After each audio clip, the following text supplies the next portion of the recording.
পয়গম্বর মুসা নবী আল্লাহর কাছে কথা বলার জন্য যাচ্ছে, এমনি একজন ধনী লোকের সাথে সাক্ষাৎ। ধনী কয়, মুসা রে, ও মুসা, আমার এত ধন হিসাব রাখতে পারি না, আল্লাহরে জিগাইবানি কি করলে আমার ধন কমবে? মুসা নবী কয়, ঠিক আছে জিগাইব। একজন বৃদ্ধার সাথে একজন মহিলার সাথে দেখা। মহিলা কয়, মুসা কই যাও, কই যাও রে মুসা? মুসা নবী কয়, তোর পাহাড়ে যাব, আল্লাহর সাথে কথা বল।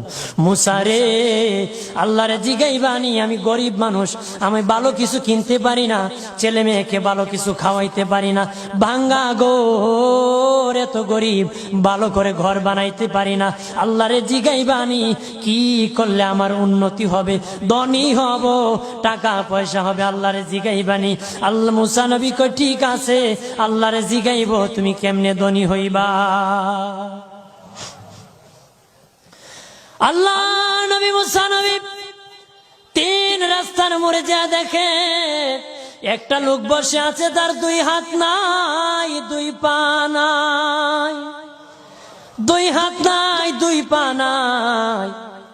ওই লোক ডাক দিয়া কয়, মুসা রে, জীবনে কোনোদিন নিজে হাঁটতে পারি নাই, নিজ হাতে খেতে পারি নাই, কেউ খাওয়াইলে খাই, নতুবা উপবাস থাকি, বৃষ্টি আসলে ভিজি, সেখানে আমি আবার শুকাই। ও মুসা, জীবনে কোনো কাজে দুনিয়ার লাগি নাই, আল্লাহরে জিগাইবানি কোন কারণে আমারে বানাইছে? আল্লাহ কয়, জিগাই মনে। মুসা নবী কয়, আল্লাহরে তোর বাহারে মুসা নবী, মুসা ছিল কালিমুল্লাহ, কথা বলার প্রেম ছিল, কথা বলতো, কথা বলার প্রেম ছিল। কথা বলতে বলতে শেষ দিকে আল্লাহ গো, আসার সময় তিনটা লোক আমার কাছে প্রশ্ন করেছে। একজন লোক হলো ধনী, কিভাবে তার ধন কমবে গো? আল্লাহ বলেন, মুসা রে, তারে জানিয়ে দাও যাকাত দেওয়া যেন বন্ধ করে দে, শুকরিয়া আদায় করা যেন বন্ধ করে দে, তাহলে আমি প্রভু আল্লাহ সুবহানাহু ওয়া তাআলা তার ধন কমায়া দিব। যদি শুকরিয়া আদায় বন্ধ করে, তাহলে ধন আমি কমাই। এরপরে মুসা নবী বলে, ও মালিক, আল্লাহ একজন মহিলা বলেছে তার গরিব মানুষ গরিবী হালত জানা যত ইনকাম করে, তার একটা ভাঙ্গা ঘর ভালো ঘর বানাইতে পারে না গো। ও প্রভু, কি করলে তার ঘর উন্নতি হবে, তার অবনতির থেকে উন্নতি হবে? আল্লাহ বলেন, মুসা রে, মহিলারে জানিয়ে দিও, তারে আমি যা দিয়েছি তার উপর যেন সে শুকরিয়া আদায় করে। মুসা নবী বলে, মালিক,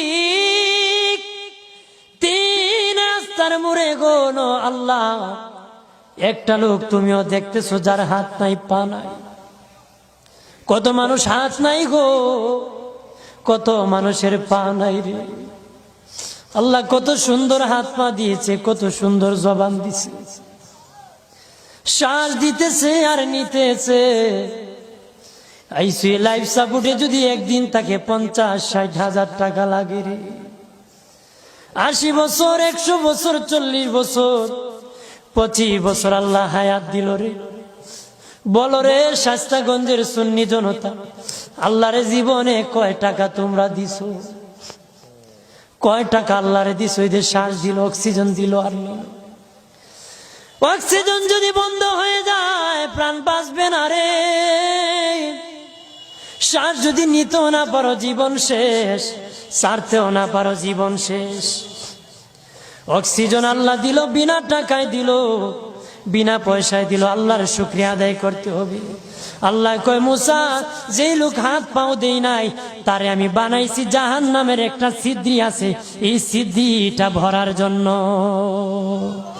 এই ছিদ্রি খানাটা বন্ধ করার জন্য আমি এই মুসায় এই লোকটাকে আমি বানাইছি। সুবহানাল্লাহ বলেন না?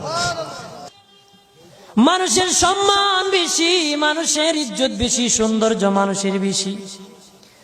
আবু বকর সিদ্দিক রাদিয়াল্লাহু তাআলা আনহু মসজিদ নববীতে নবীর পাশে নামাজ পড়ার জন্য যাচ্ছেন গো বাবাজি। ওনার সামনে বৃদ্ধা একজন ইহুদি পড়েছে, বৃদ্ধ মানুষ কুটকুট করে হাঁটতেছে লাঠি বর করে। উনি দেখলেন যদি এই বিদ্যার পিছনে হাঁটেন, মসজিদ নববীতে নবীর পিছনে জামাত নামাজ পাবেন না। আর যদি ধাক্কা দিয়ে চলে যান, মুরব্বীর সাথে বেয়াদবি হবে। আবু বকর সিদ্দিক রাদিয়াল্লাহু তাআলা আনহু আদব দেখাইয়া মুরব্বীর পিছনে আস্তে আস্তে আস্তে আস্তে হাঁটতেছে। মানুষের সম্মান করলে আল্লাহ কত খুশি হয়, আর মানুষকে যে আল্লাহ সুন্দর করে বানায়। আল্লাহ নবী মসজিদ নববীতে সে রুকুর মধ্যে চলে গেছেন, রুকুর মধ্যে চলে গেছেন, রুকুতে কের মধ্যে চলে গেছেন, জোরে বলেন, রুকুর মধ্যে চলে গেছেন আল্লাহর নবী।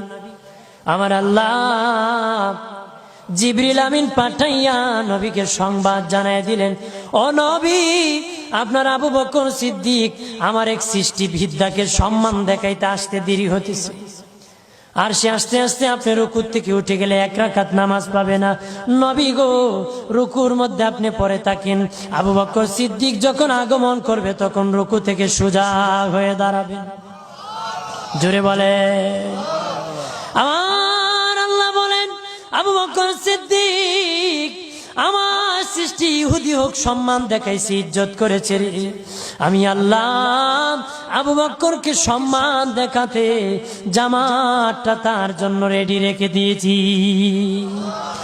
আব্দুল্লাহ ইবনে আব্বাস নবীজির রওজা দেখে বলেন, পৃথিবীর মানুষ শুনে নাও, এই রওজাওয়ালার জবান থেকে আমি শুনেছি রে, এই রওজাওয়ালার জবান থেকে আমি শুনেছি, রওজাওয়ালার জবান থেকে শুনেছি।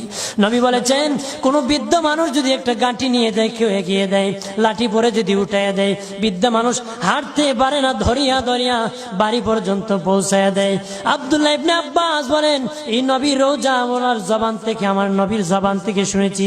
নবী বলেছেন, আমার মসজিদে নববীতে যদি কেউ 10 বছর ইতিকাফ করে একজন বৃদ্ধার লাঠি উঠাই দিলে 10 বছর ইতিকাফ করার সওয়াব আমলনামায় পাবে। হাত পাওয়ার শুকরিয়া আদায় করুন, ধনের শুকরিয়া আদায় করুন। রাজি আছেন তো? ধনী থাকলে ধনের শুকরিয়া আদায় করো, গরিব হলে গরিবী হালতের শুকরিয়া আদায় করো। হাত পাও যদি না দেয়, হাত পাও না দিলে শুকরিয়া আদায় করো।